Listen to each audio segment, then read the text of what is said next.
So here we can see a problem. So your machine was imported from Japan.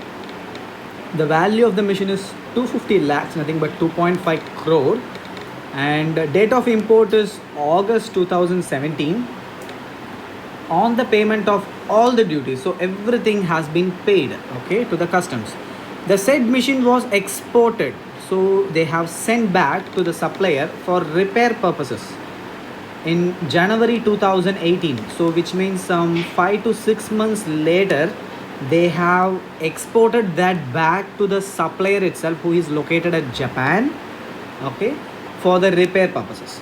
Now they have re-imported it without any remanufacturing. Yes, they are complying with the rule which we saw earlier. There should not be any repair that should not amount to manufacturer, and or reprocessing in October 2018. So nothing but some 9 months later, after January they have exported that back to supplier. Now they have re-imported after some 9 to 10 months, which is October 2018, okay, after the repairs are completed.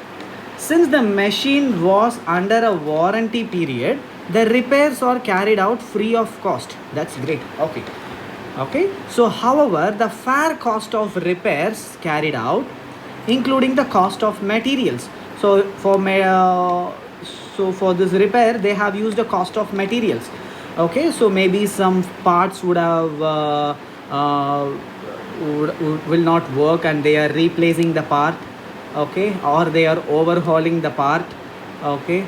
So that kind of work has happened, and the cost of material is 6 lakhs, and the cost of repairs, okay, is 9 lakhs. So cost of repair is 9 lakhs. So out of this 9 lakhs, 6 lakhs is the material cost, and 3 lakh is the other cost, okay. Actual insurance and freight charges to and fro were 3 lakh, okay. So insurance and freight charges for sending the goods, so the goods has to be insured, right? Whether it is air travel or if it is a sea freight, insurance insured, the goods has to be insured, and there will be appropriate freight charges. That amounts to 3 lakh, okay. The rate of basic customs duty they have given, and IGST they have given. Compute the amount of customs duty payable on the re-import of the machine after repairs, okay. So customs duty on the re-import portion alone they are asking. The ownership of the machine has not been changed during the period, okay. So guys, remember that earlier we saw the rules that ownership should not be changed, and then only they are eligible for this. So it looks like completely it is as per the case which we saw earlier, okay. Now this is a problematic approach for this. So what is the value of the goods that is re-imported? So value of the goods is 9 lakh, which we saw, which includes the cost of material of 6 lakhs plus 3 lakh for the insurance and freight to and fro. So the value of goods is 12 lakhs. Next is basic customs duty of 10% and social welfare surcharge of 10% on BCD. So this is 10% on basic customs duty, so which is 10% on 1,20,000, which is 12,000, okay. Now what is the total value? So 12 lakh plus 1.2 lakhs plus 12,000, 13 lakh 32,000, okay. And on this total transaction value, you have to put the IGST, okay. So how to explain this? Very simple, guys, okay. So now the goods are coming from outside of India to within India, so there is a customs barrier. So that customs barrier, okay,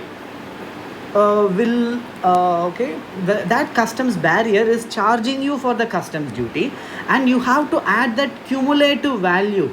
As we have arrived here, this cumulative value of 13 lakh 32,000 is arrived, and that is the value of the goods when it reaches out of the customs barrier. Now all the domestic manufacturers are liable to pay the IGST. If we exempt this goods from paying the IGST, it would be cheaper than the domestic goods, which means our domestic manufacturer will suffer. Okay, already our domestic manufacturers are suffering to pay the IGST. So the same suffering should be there for the imported goods also. That's why we are totaling the complete transaction value after basic customs duty, and then on the total value we are putting the IGST of 12 percentage, and this basic transaction value plus the IGST amount will come the landed value. And what is the total customs duty? Okay, so total customs duty is nothing but 1,20,000 plus 12,000 plus IGST amount, that is the total customs duty. So the question will always ask you what is the landed value and what is the customs duty. Okay, so customs duty, so both the thing, even if the question does not ask, okay, just put that landed value is this much and customs duty is this much. Okay, so that's about this problem, guys. Okay, it's a complicated transaction. Okay, and you need to have all the evidences of the initial import of the goods and related to the export of the goods for repairs, and then while re-importing, the assessable officer may ask questions, or it may be put on hold, the shipment may be put on hold. You need to answer the assessable value as a CMA, guys. Okay, so let me just move to the next slide.